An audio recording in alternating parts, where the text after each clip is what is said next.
Fala, meus amigos, beleza? Estou aqui de novo. É, Vou trazer um material diferente desta vez, com uma qualidade melhor, com uma ideia, uma proposta totalmente diferente, beleza? Então, vamos lá. Vamos falar hoje um pouco, uma retomada básica aí, sobre a parte da evolução dos modelos atômicos. Então, quando a gente fala de modelos atômicos, a gente preparei uma pequena ementa aqui pra gente, né? Vamos começar a falar do modelo atômico de Thomson, tá? Então, modelo de Thomson. Bom, inicialmente a gente teve o modelo de Dalton, né? O modelo de Dalton, ele já previu aí que o átomo era uma esfera maciça e indivisível. E a gente sabe que isso, de fato, com o avanço dos modelos atômicos, isso aqui não é o que acontece na prática. Então, um pouco da história de Thomson. E Thomson pegou a ideia de que átomos eram esferas maciças indivisíveis e foi além. Com isso, ele fez algumas pesquisas e analisou que um tubo de resina, uma resina chamada âmbar, se você atritava ela, ela fazia troca de cargas. E por um lado uma carga positiva e por um lado uma carga negativa. Com isso a gente surge a ideia de eletricidade, que é derivado da palavra elétron, da palavra grega que significa âmbar. Então é tudo, os nomes são derivados das observações feitas. Então se a gente fizer uma ação de uma flanela passando em um tubo, no caso, né, a gente vai fazer essa troca de cargas e a gente vai ter a flanela com cargas negativas e o bastão, né, com cargas positivas. E então, Thomson já chegou à conclusão de que toda matéria no seu estado normal, elas apresentam partículas elétricas que vão se neutralizar mutuamente. Com isso, falando um pouco dentro do histórico de Thomson, veio um cientista chamado Heinrich Geissler e ele desenvolveu um tubo de descarga constituído de um vidro largo, fechado e com eletrodos circulares em sua extremidade. E ele aplicou tensão nisso. E o que aconteceu? Vamos entender. Então a gente tem um tubo, né, que é o caso que pôs aqui, um polo negativo e um polo positivo de cada lado e uma fonte de tensão. E quando ele aplicou essa tensão, veja o que aconteceu. A gente teve o fenômeno que a gente fala neon, né, e ficou conhecido também como tubos neon. Então a gente tem esse fenômeno. Brilhava, né, e hoje a gente usa os tubos neon em fachadas, muito em desenvolvimento de marketing, e como um bom professor de exatas trouxe aí o De Volta para o Futuro e o Star Wars. Então, os tubos de neon, de fato, são preenchidos, né, com gases sob pressões muito baixas. E quando esses gases são submetidos a tensões elétricas, a gente tem o fenômeno da produção de cores, produção de luz. Então, o modelo de Thomson também gerou muito a repercussão aí com William Crookes, e ele fez a geração de raios catódicos. Ele fez exatamente isso, só que no caso de Crookes, ele colocou placas carregadas, uma em cada lado, para observar o comportamento desses raios. Quais raios? Esses aqui. E o que aconteceu? Esses raios catódicos, foram desviados em sentido da placa positiva. Bom, por eletrostática a gente sabe que cargas opostas se atraem e cargas iguais se repelem. Nesse caso, no caso que a gente tem aqui do lado, a gente pode ver que a gente tem a atração dos raios catódicos para o lado positivo. Logo, a gente pode concluir que os raios catódicos são raios constituídos de uma entidade negativa. Tranquilo? Então vamos ver na prática como isso acontece. Então esse é um exemplo, né, de desvio dos raios catódicos na ampola. Então veja como os raios desviam. Agora vamos ver em outra situação, como que acontece? Veja, o potencial de desvio dos raios. Então, com isso, né, a gente chega na conclusão, a gente não, né, os cientistas da época chegam na conclusão de que esse desvio, essa alteração da trajetória dos raios catódicos, quando submetido a tensões, ele ocorre em qualquer tipo de gás que a gente fazer. Então, isso fez os cientistas idealizarem que os raios catódicos eram formados por partículas negativas e que essas partículas existem em todas as matérias. Veja que interessante. Se eu uso qualquer gás ali e faço essa experiência, como o slide anterior, e qualquer gás, qualquer matéria que eu coloco aqui, acontece esse fenômeno, eu tenho que, em toda a matéria, possui uma característica igual, que são características de partículas iguais. E essas partículas de carga negativa descobertas foram chamadas de elétrons.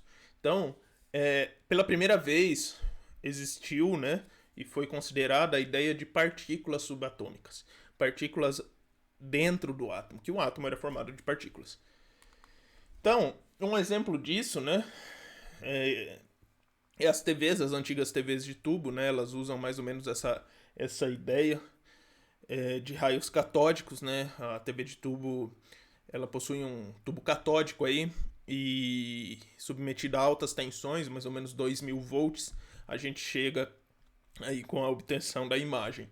É a mesma ideia. E também é usado também para fazer raios-x. Tá? A produção de raios-x é feita de uma maneira totalmente distinta, mas é feita mais ou menos como está aqui. Então, quando a gente submete, né, essas partículas a um anteparo, a um metal, esse metal vai emitir o raio-x. E o raio-x ele tem a capacidade de atravessar o material dependendo de suas características. Por isso que a gente vê os ossos, né, como está aqui do lado, a gente vê os ossos mais evidentemente do que nossa pele, nossos tecidos. Tudo bem? Bom, com isso, né, tendo o raio catódico, a gente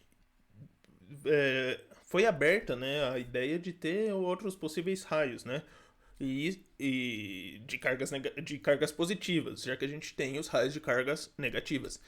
E esses raios foram chamados de raios anódicos ou raios canais.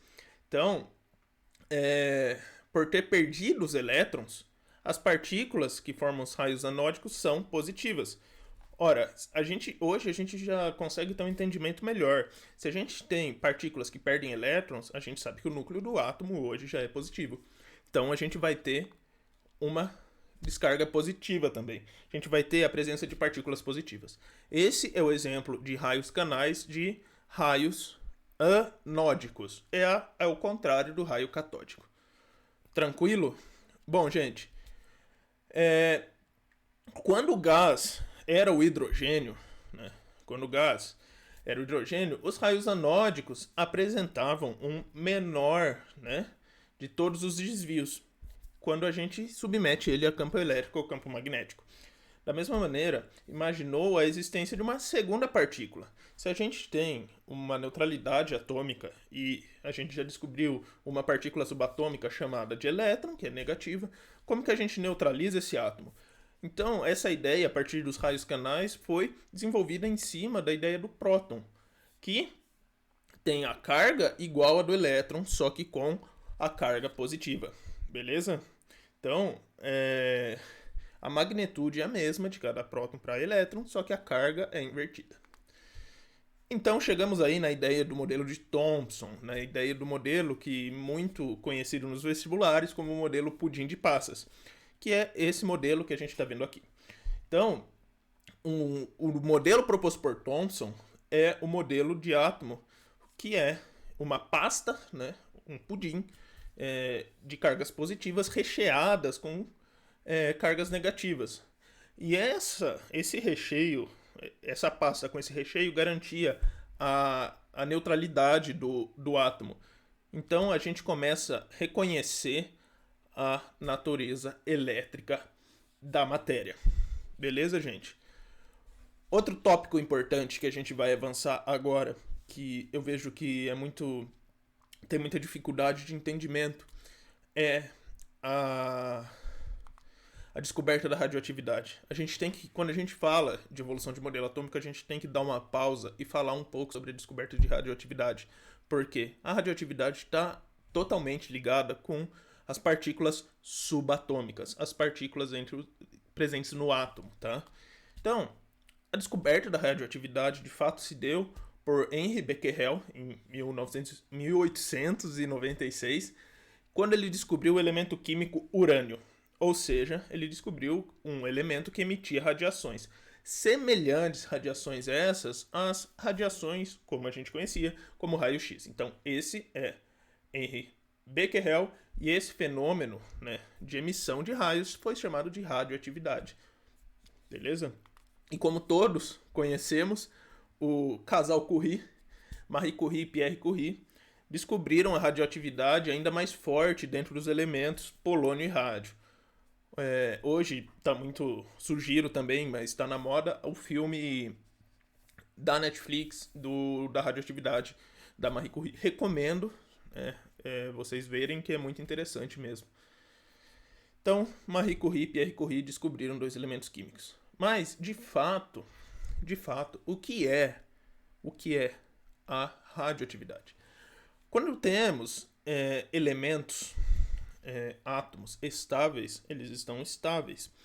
A gente pode ter a instabilidade do átomo a partir da modificação do seu núcleo, ou ter um núcleo instável, ou pela sua eletrosfera.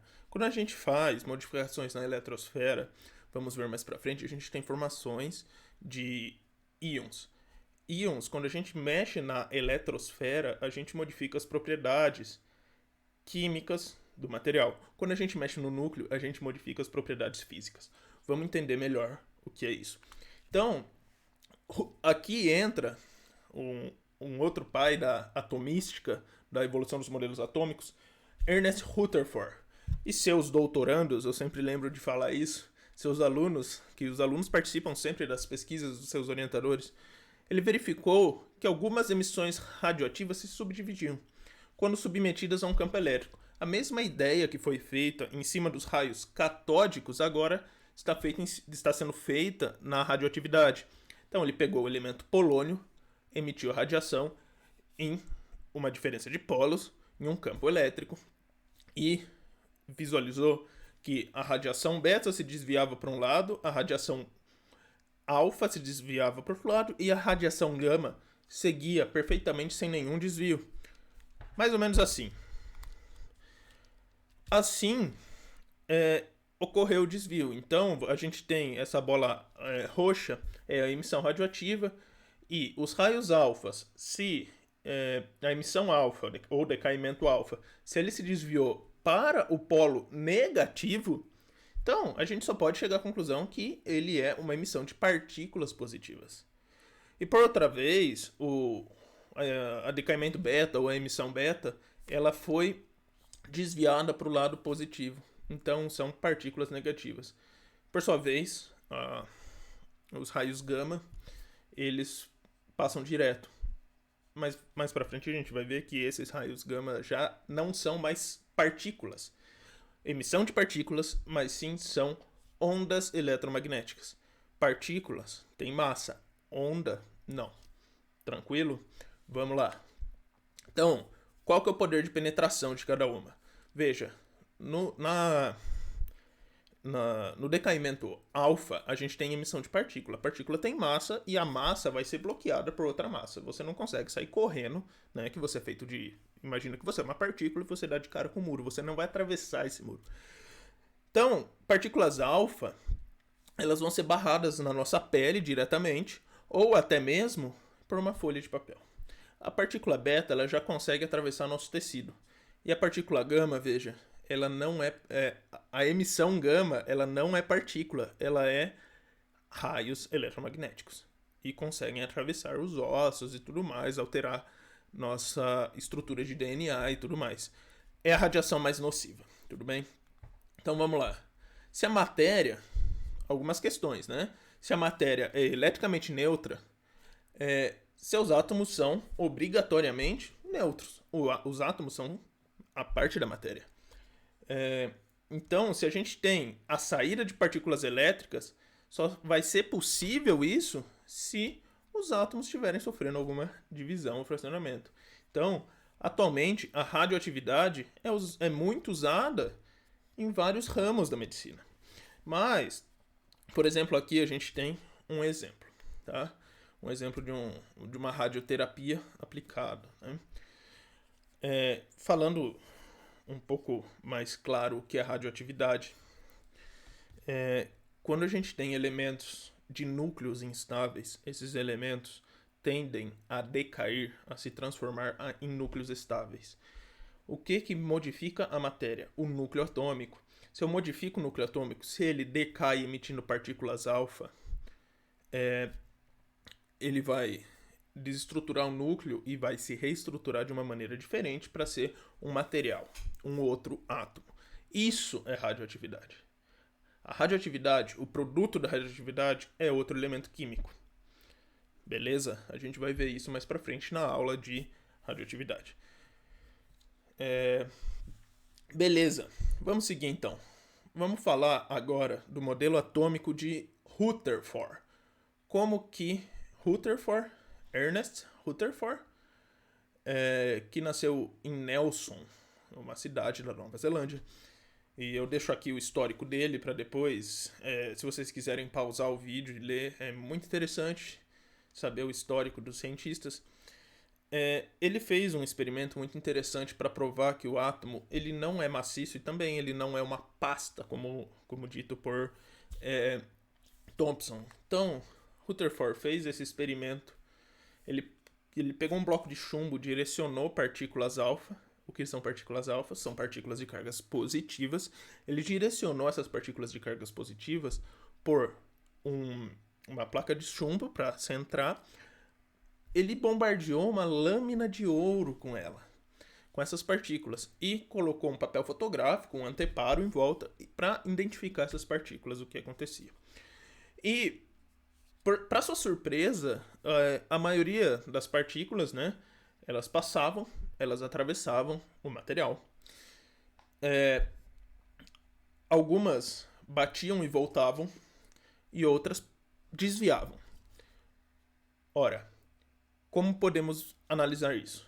Se eu atravesso um material com partículas, isso significa que esse material tem espaço vazio. Tudo bem. Se eu desvio essa partícula, ocorreu alguma interação. E se ela bate e volta, tem uma parte maciça, uma parte que a gente vai ver que chama núcleo, né? Então as partículas ocorriam mais ou menos assim. Algumas desviavam, outras voltavam e outras passavam direto. Desviavam por quê? Porque agora a gente já entende que o núcleo ele é positivo e cargas iguais se repelem. Então quando a partícula alfa chegava em direção ao núcleo, ela se repelia e desviava sua trajetória. Quando as partículas passavam direto pelo material, é porque elas passaram na região da eletrosfera e não sofreram nenhuma interação. E quando elas batiam e voltavam, significava que batiam no núcleo, batiam na parte densa, maciça e ricocheteavam. Que é o que está apresentado aí no desenho. Tá? Se vocês quiserem, vocês pausam aí para assistir com mais cautela. Para analisar o desenho com mais cautela, tanto esse quanto esse, beleza? Vamos lá. Rutherford, então, chegou à conclusão que o átomo tem grandes espaços vazios, né? Então, esses espaços vazios ficam o que a gente chama de elétron, e o núcleo denso é o próton. Tudo bem. Porém, a gente tem uma contradição que, se o núcleo é formado por cargas positivas e cargas iguais se repelem, por que o núcleo não se desfaz? Por que o núcleo não se desmonta? Já parou para pensar nisso? Então, vamos entender melhor isso. A resposta dessa questão, para a gente entender, é a descoberta do nêutron, a terceira partícula subatômica. O núcleo é formado por duas partículas subatômicas, que é o próton e o nêutron. Beleza.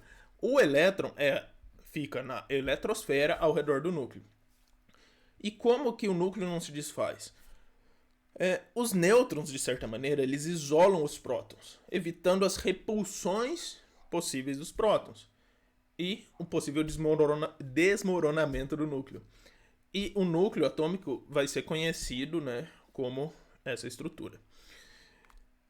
Então, a gente chega à conclusão que o núcleo tem uma massa, que se é formado de próton, ele tem uma massa e uma carga positiva. Por sua vez, o nêutron ele tem uma massa e não tem carga elétrica. O elétron ele tem uma massa desprezível. É uma massa de 1 sobre 1836. Esse quociente ele é desprezível. Se você fizer essa divisão, é um valor muito pequeno, então a gente despreza. Então, no átomo, o elétron ele só vai contribuir para as cargas e equilíbrio de cargas. Tá? E essa estruturação, como Rutherford imaginou o átomo, beleza? E principalmente o núcleo atômico. Então, vamos lá. Átomo de Rutherford, formado por um núcleo denso com prótons, uma eletrosfera negativa formada por elétrons. E assim o átomo se arranjaria, né? Ou se arranja, né? Vemos que a gente começa com o hidrogênio, que é um átomo mais simples, e a gente avança para o alumínio, e eu trouxe o exemplo do chumbo, para vocês verem o quão maciço é o chumbo, o quão denso, melhor dizendo, né? Então vamos lá. Entendemos bastante coisa. Então, vou deixar umas questões aqui para vocês revisarem e vou lê-las. Segundo o modelo de Rutherford, do que é formado o átomo? E aí? Pausa, volta, olha na apostila, tá tudo aí. Quais as emissões descobertas em materiais radioativos? Olha, lembra daquela animação que os raios se desviam? Beleza? Galera, agradeço. Quem estiver assistindo aí, quem puder se inscrever, seguir a gente nas redes, nossos contatos estão aqui do lado. Pode entrar em contato quando quiser. A gente tá sempre tentando produzir novos materiais para ajudar vocês, e quem tiver interesse em qualquer coisa, vem falar com a gente, beleza? Compartilha com os amigos e bora aprender, galera. Valeu!